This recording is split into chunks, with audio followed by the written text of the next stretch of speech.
The translation process consists in transferring the meaning of a source text into a new text, equivalent to the original one but in another target language.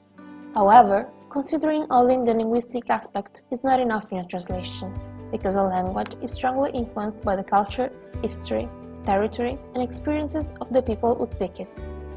Translation is therefore a complex process of subtle compromises aimed at reformulating a text from a source language culture into a new target language culture.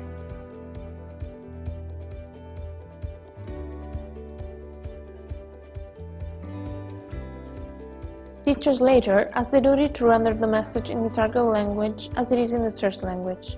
In order to do so, translators must have a first solid language knowledge of either the languages they are translated into as well as their mother tongue. In addition, they will also need to be highly prepared on the cultural aspect of a language. A good translator is able to smooth out the cultural differences between the two languages involved so that the target text is fluent for the reader. Therefore, translators have many responsibilities. They must be faithful, namely report all the information truthfully without adding or removing facts. Moreover, they must be invisible. They cannot thus include personal opinions or comments, and they must ensure that the translated text matches as much as possible with the original one, without sounding like a translation.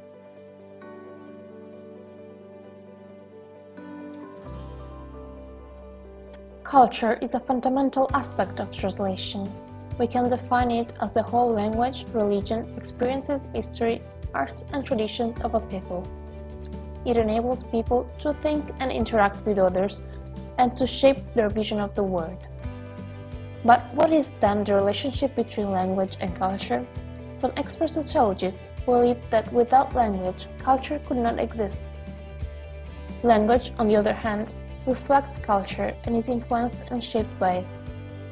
Language interacts with every aspect of the human life in society and can only be understood if considered in relation to it. Therefore, the true understanding of a language requires the understanding of a given culture. Essentially, the link between language and culture is unbreakable.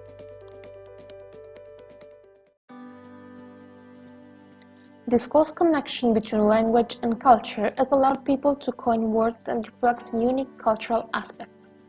These are the cultural words, namely those words that cannot be translated because of their cultural characteristics. They express ideas and concepts that are typical of a specific culture, which makes them difficult to translate into any language other than the source one.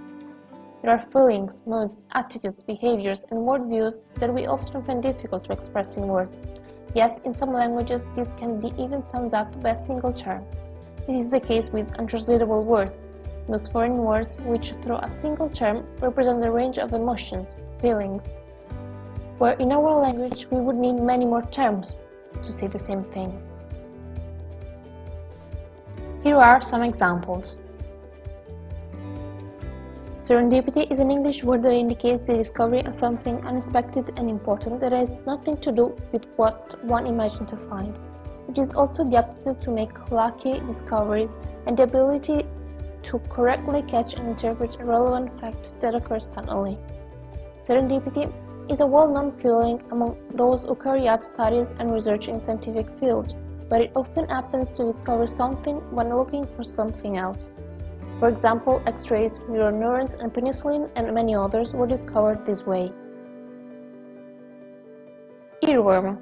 With this English word, which literally means worm of the ear, one means the annoying sensation of having a catchy tune in one's mind which repeats continuously even when one has finished listening to the song.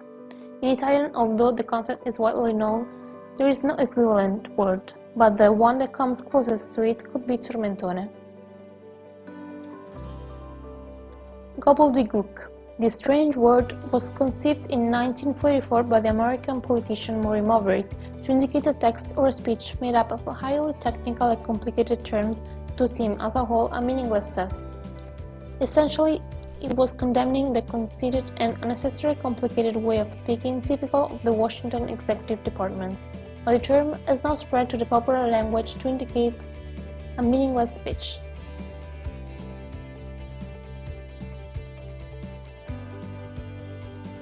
Schadenfreude. This is perhaps one of the most famous German words in the scene of untranslatable words. This term refers to the joy over the misfortune of other people. It is the feeling between envy and joy that makes us happy when misfortune happens to others. The word has very ancient roots, but thanks to the spread of social media, it has recently regained its popularity, and many languages have incorporated it into their vocabulary.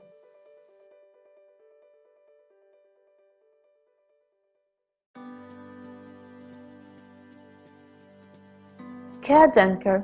This term is composed of several words and represents the idea of a person who is able to think with their own mind and in an original and autonomous way. In authoritarian Germany, it was not a compliment, however, to be considered a Querdenker.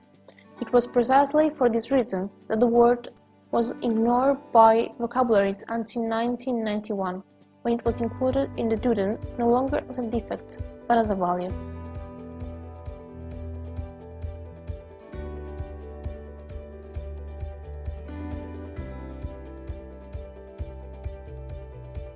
Torschlusspanic. This word comes from the combination of three different words, respectively door, close, and panic, and can be translated into English as last-minute panic. The etymological origins of this term date back to the Middle Ages. It describes the fear of time running out and of important opportunities slowly being missed. Nowadays, however, this fear may be due to the uncertainty that people feel about their own future.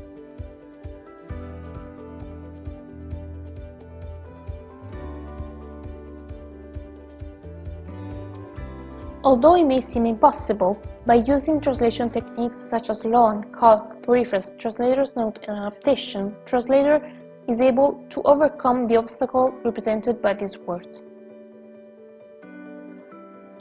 In conclusion, one can state that cultural untranslatability exists, but with the appropriate knowledge and techniques, everything can be translated, even the most ambiguous words that seem untranslatable. Through the right translation methods, a good translator is able to remove the linguistic and cultural barriers between the different communities and ensure that intercultural communication does not become an obstacle, but an opportunity for cultural enrichment, both for the individual and for the whole mankind.